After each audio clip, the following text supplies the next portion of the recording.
Hello, hello, hello. It is Thursday. It is 5:30 p.m. It is August.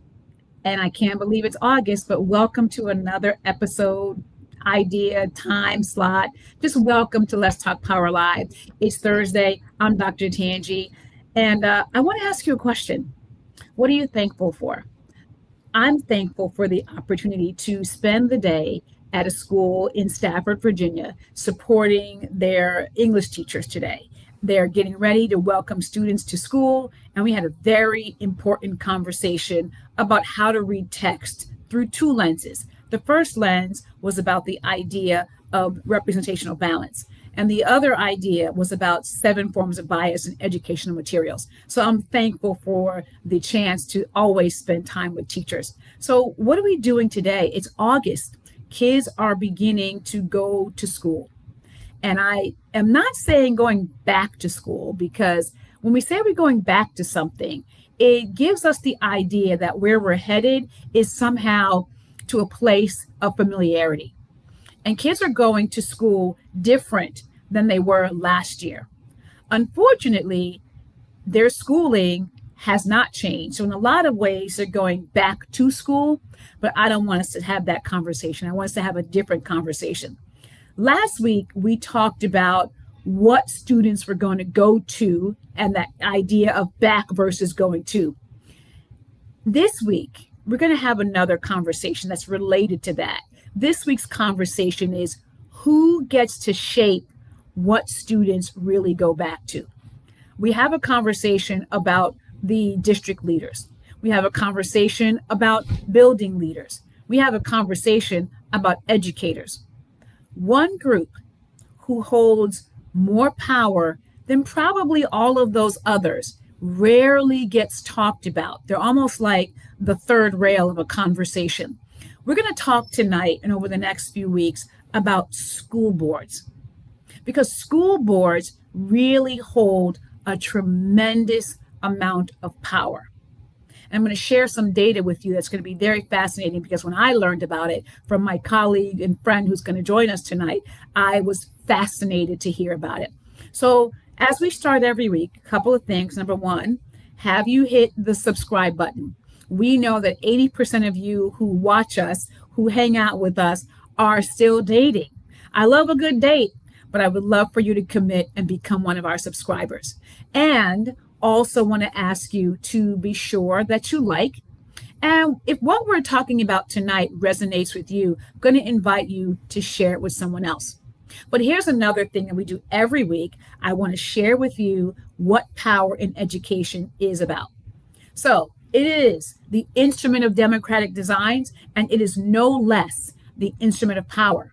The control of information, the shaping of understanding, and the influence of judgment are critical elements common to democratic design, power theory, and educational philosophy. That is the capital P power in education. And all of that work, those ideas, those concepts come from my book, Understanding Your Instructional Power. And again, always invite you to have a copy and get a copy of that. But when we talk about power in education as an umbrella idea, I want to go that step further and really share with you what instructional power is all about. And here it is. It can be understood as an educator's use of their state, district, and building ascribed job-related authority to afford or constrain a student's access to learning. What does that even mean? It means if the decisions you make impact what a child has access to in a positive way or impacts what they have in an adverse way, you are exercising your power. And David Nyberg says, it is not whether or not we have it, it is how we use it. And that brings me to another conversation tonight. Want to remind you, please make sure you have accessed our Becoming Agency Savvy article. We've been doing a lot of fun articles this year over the summer. And this article is all about looking at whether or not your systems all are aligned around what agency is all about in your building, what it looks like, sounds like, and feels like. Next up, Our summer power chats are still going strong. I'm excited that this week we dropped our powers chat with Ashley Cuthbertson, who has music as a vehicle. Please make sure you access those. Well, tonight, I'm excited to bring to the stage a dear, dear friend of mine, Karin Chenoweth. She is a leader in education. She and I worked at the Education Trust. She's an author, and she's doing something fascinating. She has started an organization called Democracy in Education. And in her role as the founder of that organization, she is really bringing to the fore this idea of the power behind our school boards. So let's welcome Karin Chenoweth. Karin, thank you for being here on Let's Talk Power Live. Thank you so much for having me. So as we get started, and before we do, Karin and I have talked about lots of great things, and we call them rants. We had ed rants, and tonight we're going to have an ed rant. But before we get started on the ed rant about school boards, help us understand what democracy in education is all about. You mean my organization? Your organization, yes. Yes. I'd love to. So right before I left Ed Trust in 2022, they had a conference that you and I were both at, and there was a great guy, just a wonderful guy, Michael Cook, and he had a rather ugly incident happen to him in his school district, and he and his wife decided they had to do something about that. And his wife began volunteering in the PTA, and he said, "I will run for school board." And I said, "This is great. You seem great." He did seem great. He is great. And I said, "How are you learning about education, and how are you learning about how to campaign?" Because he was a business guy, actually, right? Mm-hmm. Which is, kind of a classic for a school board member. And he said, and this proved how great he was. He said, "It's really hard. I'm trying to find information, and it's really hard." He didn't say, "Oh, I know everything I need to know." Right.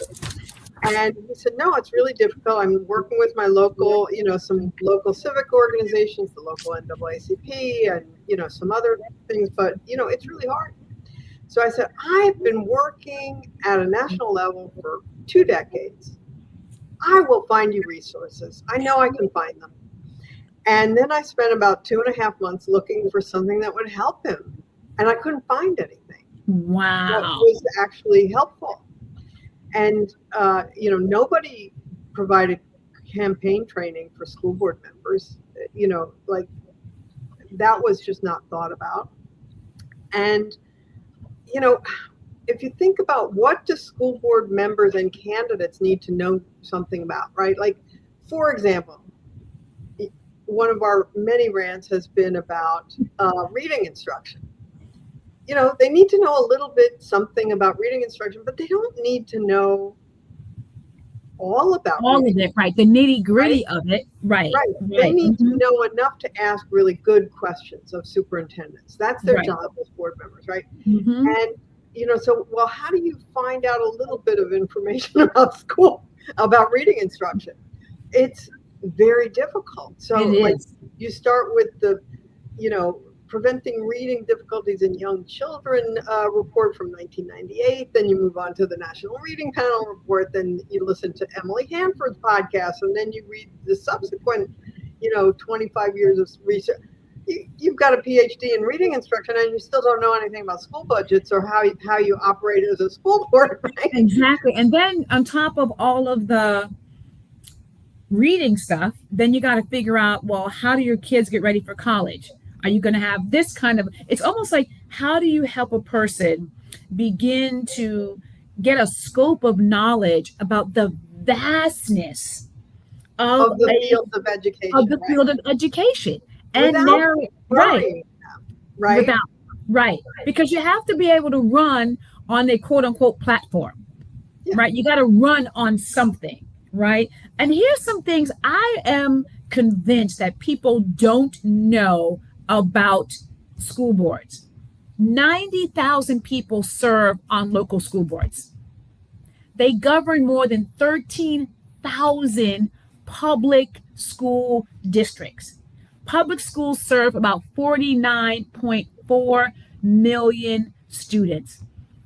That's astounding. That's an Right. when you told me that years ago, I was like, Karen, what are we really? What are we talking about? What are you talking about? How is it that for something so important, there's so little information out there to support people to do it well? No, that's exactly right. Now, I mean, there are state school board associations. There is a national school board association that is, well, we can talk about that, but Offline. no, I mean, it has been weakened by political division. Right. So many of the red states have pulled out of the National School Board Association. So it's weakened, but none of them really provide a lot of information to school board candidates. Right. So once you get there, then you there's have some access, information. something to Right. do. I mean, right. we can argue about whether it's good enough or not, but there is some information. Whereas for candidates, there was really nothing. So I decided, several people, including someone who used to run the National Association of State Boards of Education, told me there is nothing, you're going to have to do it. So I whined for a little while and didn't want to do it, but I eventually Karen fashion, you did it. In true Karen fashion, you said, "All right, let me run in here and do this." Right. Right. And so what I did was I built a website with a lot of information, and I built it around Michael. And I thought, what does Michael need? If Michael needs something, then other people will need it as well. That's right. So we now have a considerable library of materials for school board candidates. Much of it is public. We have briefs on reading instruction, on the role of school board, on school financing, culturally relevant pedagogy, critical race theory. And I started this back in the day, right? Exactly.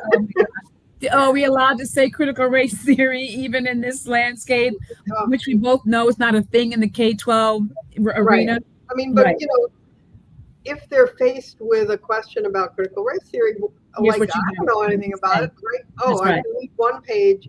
Now I know a little bit something, and I can, answer these questions. I can ask questions. Right. So that's what I've done, and we now have a community of hundreds and hundreds of folks around the country, school board members, former members, candidates, people who work on school board campaigns, and we are able to share, bring together the collective wisdom of this group, right? Particularly around campaign issues.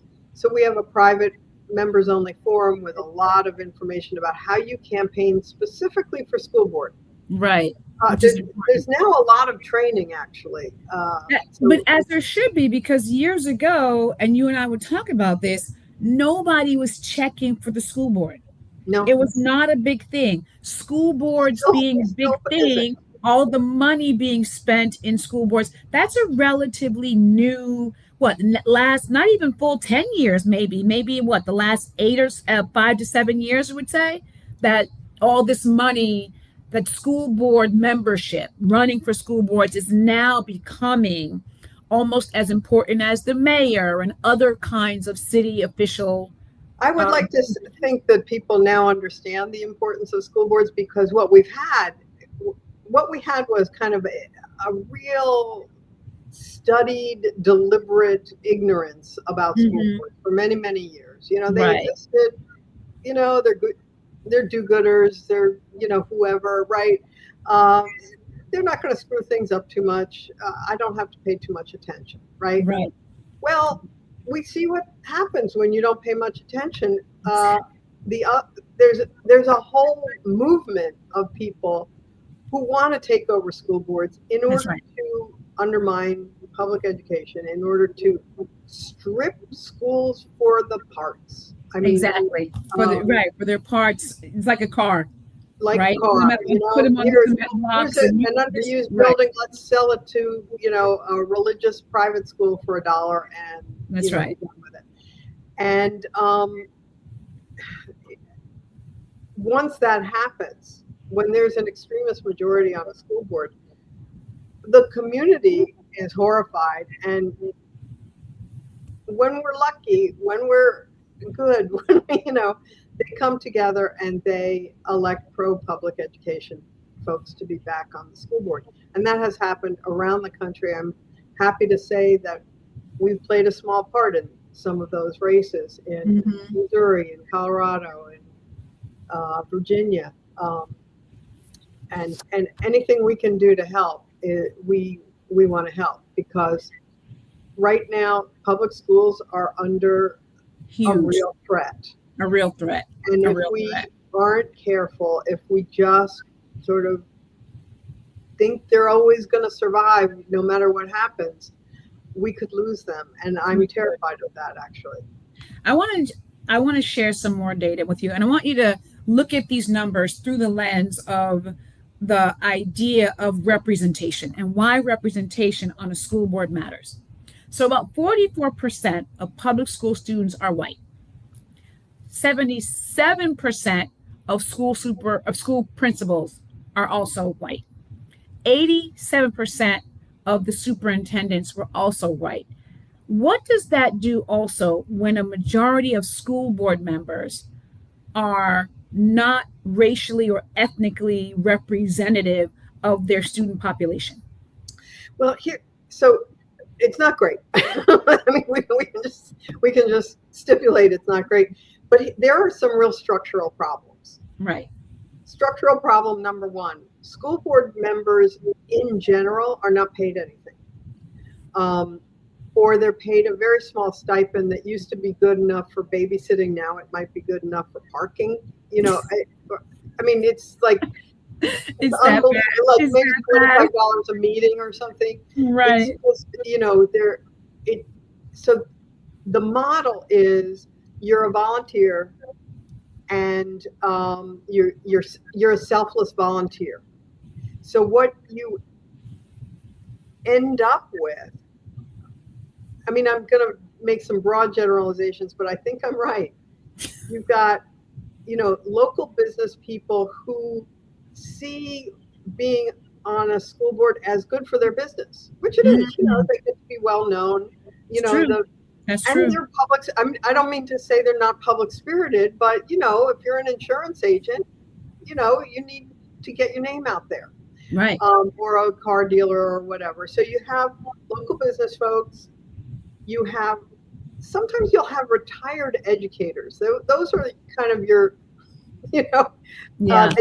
but they only know education from afar, right? From their time period. It's right. From their vantage point. Or stay-at-home parents, usually mothers. And who is able to do this without any kind of pay? Well, they tend to be white.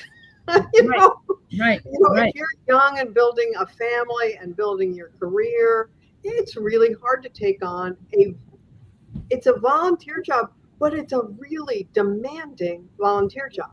It is. Right. And the decision-making tree, right? The decision-making power that they have, they approve spending. They approve. They're in charge of half of local budgets. Half of local budgets. Roughly, depending on the area, a little bit less, a little bit more. Billions of dollars. My school district, your school district too, I presume. It's like billions of dollars. Oh, yeah. And it's a volunteer board. Absolutely. It's a volunteer board. It's a volunteer board. That's right.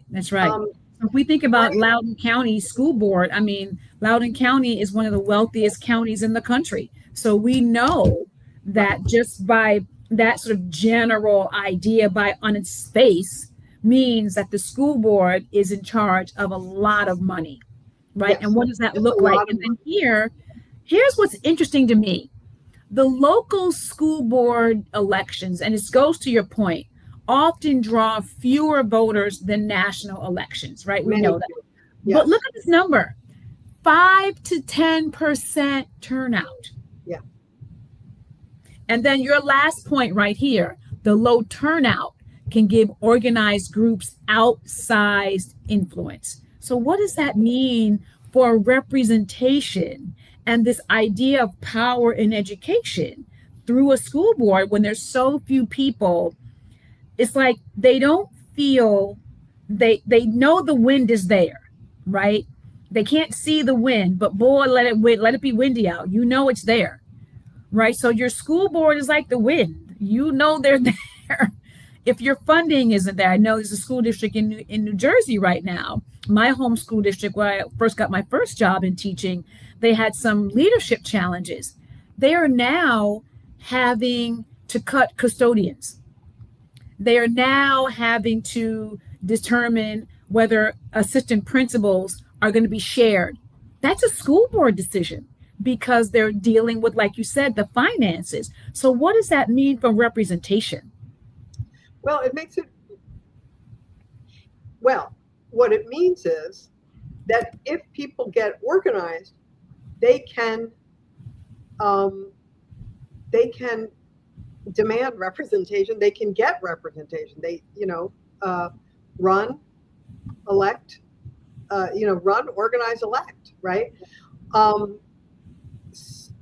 But we have to be clear that it's, in terms of most people, it's going to be somebody who is established in their job.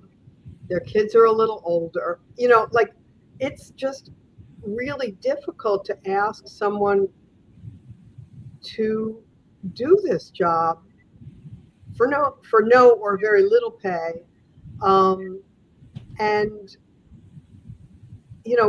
without a lot of community support. Mm-hmm. They really need the community support behind them, and they need to understand that this is a major commitment, and the community needs to understand that it's a major commitment that they need to really appreciate. Not like give them money, except Right.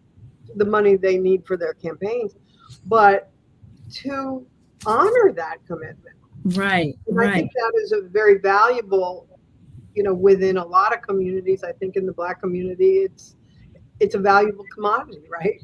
Yes. So where has, in what you're seeing with the group that you've been supporting and pulled together and the resources you're making, where are these influxes of dollars coming from? So there's a lot of dark money now in school boards. Wow, in school boards. In school board races.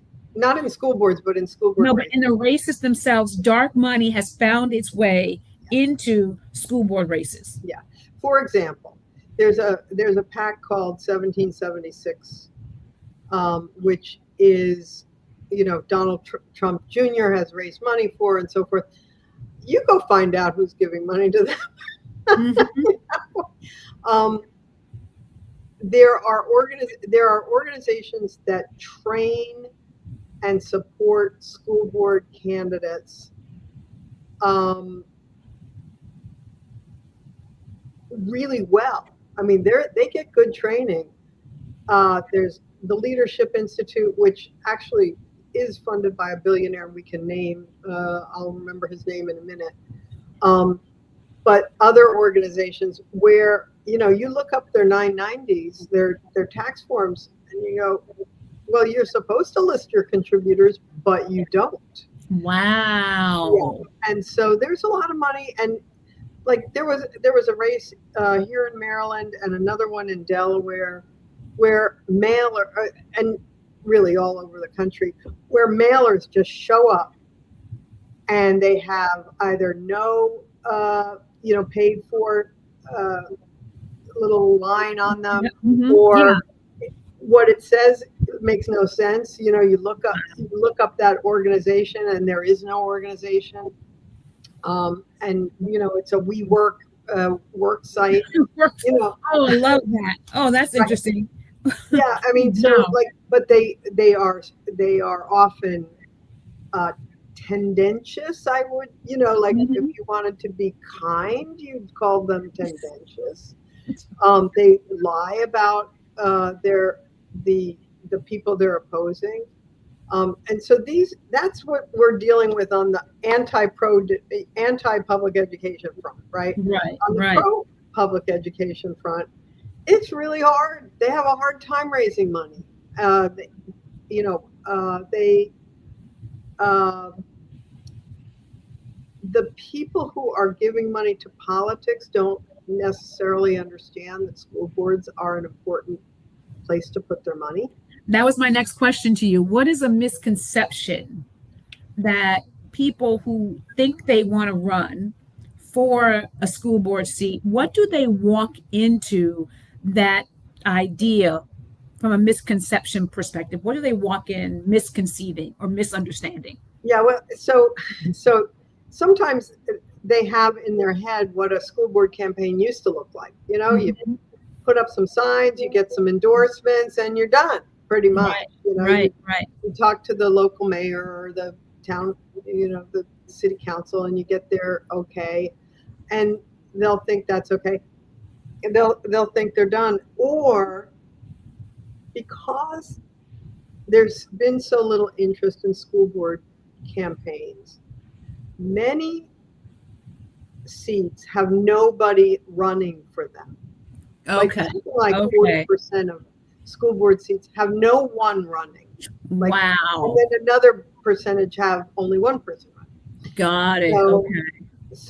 So what happens then? The school board will appoint you. So you apply to get appointed to the school board by the school board. Well, now your electorate is, 5 people or 7 people, whatever, you just have to convince those people that you should be a school board member. And then you're an incumbent the next time you run. And you think, okay, I'm in. I'm here. Right. I'm in. And sometimes that works. I'm not saying it never works.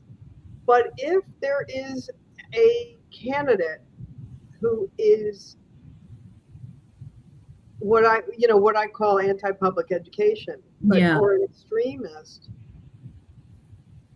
they're going to have money behind them. They're going to have good training behind them, and you better actually make a campaign. Plus, it helps you be a better school board member if you actually campaign. If you campaign, because I would suspect if you take the idea of campaigning into modern times, then you're going to spend some time listening to your constituency. You're going to spend some time listening. We advise, if at all possible, you do a lot of door knocking. We have one member who she started a year early, 2 or 3 doors every single day. Wow. And she won. Now she won. And she was an incumbent. But she still took that idea about let me get out here. Right. And one of the reasons you do that is because you hear what people are saying, right? And issues emerge that you didn't know. Well, I didn't know there was mold in that elementary school. Oh, I'm glad I'm glad you told me your kid has asthma. Now I can do something about it. Right. Or, what do you mean your kid doesn't have gym?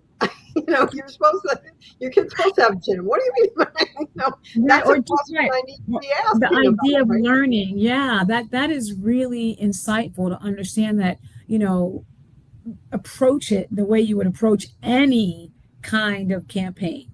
Yes. And how do you get smarter about the role before you try and seek the idea of becoming this thing, you know what I mean? Before you get pushed out there. One of the things we do here on Let's Talk Power Live is we always give power moves so that people can walk away with some ideas on what they should do. So let's talk through our 3 power moves and see what you think. The first one is, and I bring this one up first because, again, you just talked about that, like learning and door knocking, but really learn the role before you seek the seat, right? Yeah. Understand what school boards actually do. Learn the difference between governance and management. Study how board decisions shape student and educator experience. What is the difference between the governance and the management? So this is such an important question because many school board candidates don't even understand this. Even school board members don't always understand this. And it causes a lot of problems, right? How to put the, okay, so I walked into a school, this is years ago. I walked into a school, and the principal, this was a school that I just, a little background for folks who don't know. My job at Ed Trust was to lead the work finding and learning from high performing and improving schools and districts that serve children of color and children from low income backgrounds. So this was a school outside of San Antonio, and it was, you know, scoring off the chart, very impoverished neighborhood. Most of the kids lived in trailer homes, and you know, so there was nothing there. Like, there was no town really, but there was the school. I walk in, the principal's showing me back. We walked through the school to a school board, to a conference room where the school board for that district actually met. And along the way, I saw this little sign on a piece of 8.5 by 11 paper, and it said, "Please, Mr." I can't even remember his name, Mr. Smith, "please don't leave." And I said to the principal, I said, "So what's going on with that, Mr. Smith?" And he said, "Oh, well, I just quit." And I said, "Why?" You know, because you and I know that means the death of that, not the death, but that it is impactful. Deterioration of that. Absolutely. School. And I said, "Well, why?" And he said, "Well, the school board wanted me to hire somebody as my assistant principal, and I wouldn't do it." That is a school board that does not understand its role between management and governance. That's right. Right. You got, you're in this. Right. You're in the gray area. Exactly right. It's right. Not gray. That is, you know, true. per vote. That's right. You overstepped your boundary. You That's have right. overstepped your bounds. But there are a lot of school boards in Texas and elsewhere that think school board members think their job is to get more playing time for, you know, the quarterback on the football team, or, you know, to hire a particular person as a principal or whatever, or teacher. That's not their job. It's not their job. Is as a board, think of it almost like a board of directors. Right. I mean, I don't like using business analogies because it's really quite different, but boards of directors of companies do not hire the secretary. Right. You know? Exactly right. They do not hire the secretary. Right. They help. Right. They hire the CEO. Right. They help set the policy. Right. They help. Right. And they manage structures. Right. So, you know, the school board's job is to hold the hopes and dreams of their community. Really, you know, it is to ensure that all the students in their district get all the opportunities possible, right? That's their job. Whether they do it or not is a different question. And unfortunately, too many do not do that. But the way they, you know, that sounds kind of highfalutin, but the way they do that is very concrete. It is, they hire and supervise the superintendent, and by supervise, they question. Right. They check. Right. Exactly. Right. Exactly. And they set goals for the superintendent and for themselves. They should be setting goals for themselves as well. Yeah. They approve a budget, which should be tied to their goals. Right. Too often, or it does not. Exactly. Yeah. They set policies, certain kinds of policies that shape the ability of the educators to operate. Right? It's the job of educators to figure out what teaching methods, what, you know, like the schedules, like all the nuts and bolts of education that you and I continually talk about right. In our rants. But it's the school boards that set sort of the overall vision. So, for example, in Steubenville, Ohio, which is almost all the students come from impoverished families, and it is one of the highest performing districts in the country, right? Particularly at some of the grade levels. it had a pre-K program for 3 and 4-year-olds that was specifically for kids with disabilities, and then kids from, intense poverty, right? So it was it was for the neediest kids in the district. Well, there was a great demand for it, and the school board said, we really should expand it. We should make it bigger. So they expand. I don't remember all the details, but they expanded the number of seats that the program could. And this is expensive, right? This is not a wealthy school district. No, exactly. And they expanded the number of seats. There's still a high demand. And what happened was the educators tracked the data. And what they saw was that the kids who went through that pre-K program, they were ready. They were hitting the ground running in kindergarten and throughout elementary school. Nobody had to worry about, I shouldn't overstate it, but they were hitting the ground running. There's a baseline of success that came out of success, meaning readiness to go to the next place. Exactly. And kindergarten teachers could tell the difference between who had been to the preschool and who hadn't gone to the preschool. It was very clear that the kids who had, on average, did much better than the kids who hadn't. So the school board, they look at the data brought to them by the educators. They said, well, it's clear we must offer the pre-K, the 3 and 4-year-old program to all the kids in our district. Now, was that an easy thing to do? Was that a cheap thing to do? No, it was not. But they set the vision. They said, well, no, this is what we must do in order to provide the opportunities we should be providing to our students, right? So they did. That was a school board decision. That was the governance. Now, managing all the management of that is the next piece of that. Work of the educators. Right. So it's the job of the school board to say, we put money into this pre-K program. Like, is it doing any good? Right. Exactly. Well, let's look at the data. Let's look at the data and find out. Well, so if it's doing that much good, we need to expand. To do more. So here's power move number 2. Connect, and here's your perfect lead in. Connect every decision to student experience. Choose one board responsibility: budget, policy, superintendent evaluation, curriculum, facilities, or discipline. Ask how the responsibility affects students, families, educators, and school leaders. And then name whose experiences must be heard before you actually make the decision.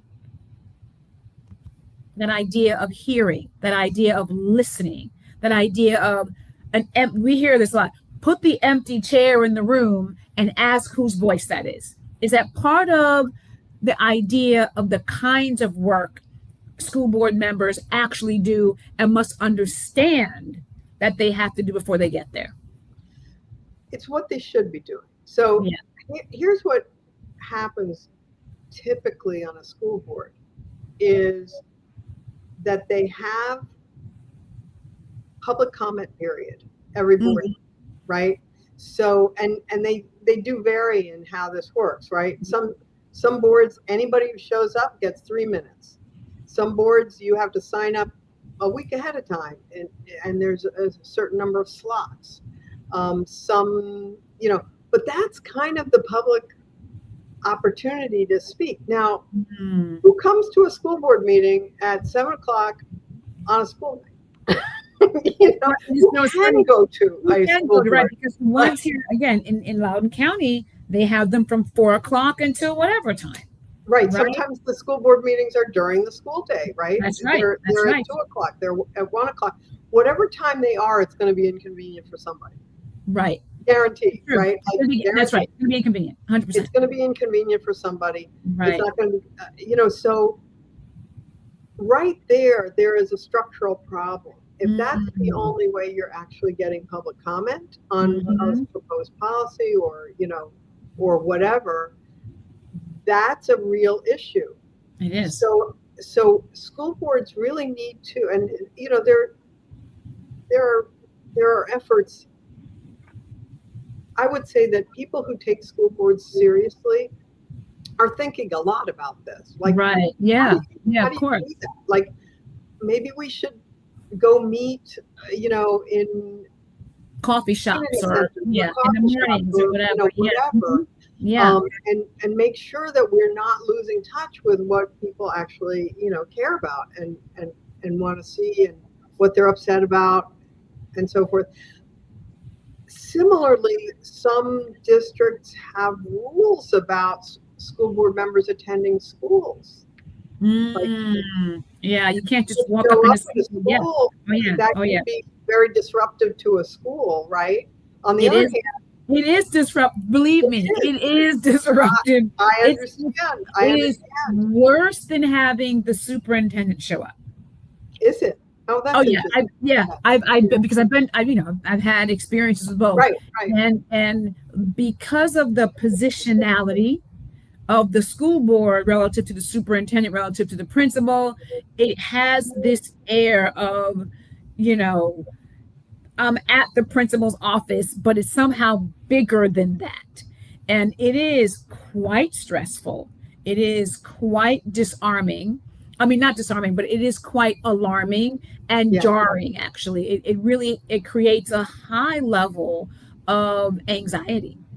Because you don't know, why are they here? You know what I mean? Yeah.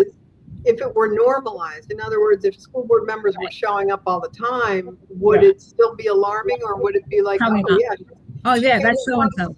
Was like, okay, right. I don't know. Like, I think it would still feel that way because of, again, we talked a lot about position, right? This idea of hierarchy. We want to pretend that schools don't have it, but they have it. Given how school boards are running in modern times, having that just walk up in your school, it is, it creates that tension.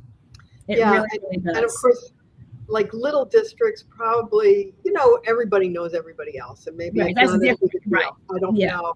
Big districts, you and I are both in big districts. You've got a couple hundred schools and 7 school board members or something. It's a big deal when a school board. It's a big deal when they show up. Yeah, right. It really is. It's a very. On the other hand, you want them to know what schools are like on a normal day when people aren't putting on a show for them, right? So there's a tension there, and I don't know how to resolve it. I don't pretend to know how to resolve it, but school board members need to be thinking about, how to gather information, not from the same people all the time. Right. Because those voices matter. Absolutely. Which voices matter. Exactly. Mm-hmm. I mean, I was a PTA mom. It was participating as a PTA mom was so clearly an ability of privilege. It really was. Oh yeah. Oh, absolutely. Absolutely.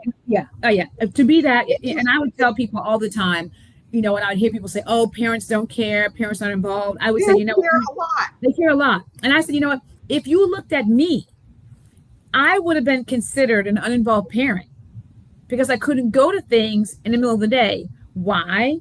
Because I was doing that thing called working. I was doing that thing called working, and I couldn't be there every day. But you're right.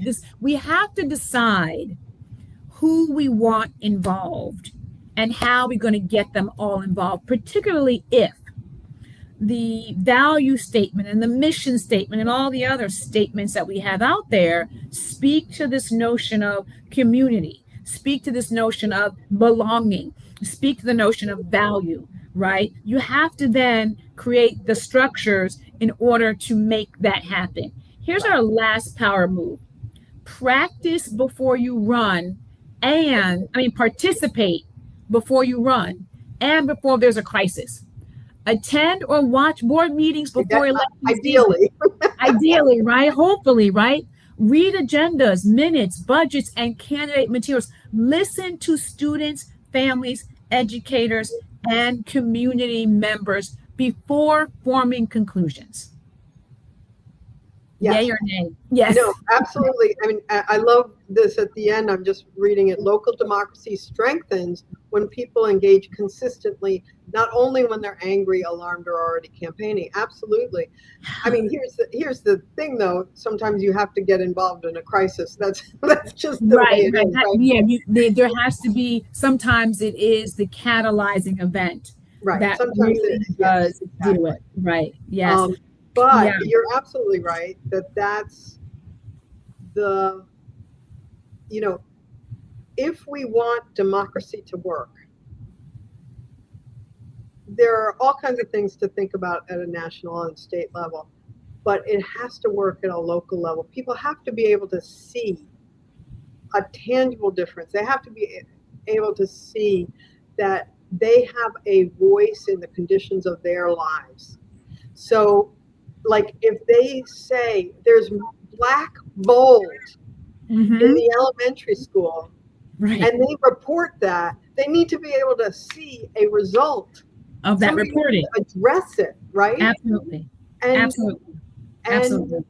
if nobody addresses it, they have to be able to go to their local representatives, their school board members, their county council member, you know, whoever, and then see a result. And if it's the fact that they're not seeing those results that has, I think, caused people to sort of go, I don't know, what's democracy ever done for me? Exactly. It doesn't work for me. It doesn't work for me. What are you talking about? There's, you know, I can't, it doesn't make a difference what I say or do. Yeah. When people think that, and when it's not just their thoughts, but those thoughts are true. Right. Then you have, yeah, right. Then because you have a real problem. Then we have a problem because then they are locked out. Yeah, they absolutely are locked out. Yes. Absolutely. And so what we need are people who understand that. And it's not that a school board member can solve every problem. That's not right. You know, like, so for example, one of the, you know, I just was talking with a former school board member in Portland, Oregon, and she said, you know, people were always asking me to make, you know, get a principal fired or get a principal fired or whatever. And I would have to say, you know, that's part of the education back, right? Like, so yes, you have to learn what a school board does. And when you hear people say, well, you know, this principal, and that person might have a perfectly good reason to want that principal fired, you know, that's right. But it's an education back to say, that's not the role of the school board. The school board doesn't do that. But what I can do is ensure that there is a serious system of hiring good principals, supporting good principals, evaluating principals, and making sure that principals are hewing to high standards. And if they're not, that there's a process for getting them out of that job. That's right. That's the job of the school board, not hiring and firing, but ensuring that the superintendent has a system of leadership development and leadership selection and support and evaluation. That's what I can do as a school board member. I can't hire and fire. So it's both hearing that there's a really bad principal, or you know, somebody thinks that there's a bad principal. There might be perfectly good, but somebody thinks there's a bad principal there. But also helping that person understand what the role of the school board is. Right. So I mean, there's an educative role both ways, right? Yeah. And so that's why you have to be knowledgeable about the role of the school board before you start campaigning, so that you're not like, I'll get right on that. Right, exactly. Because then you're promising things you can't deliver, and that just leads to more cynicism, more discouragement, more, right? Like, help people understand what this system is. It's a complicated system. It's school is complicated.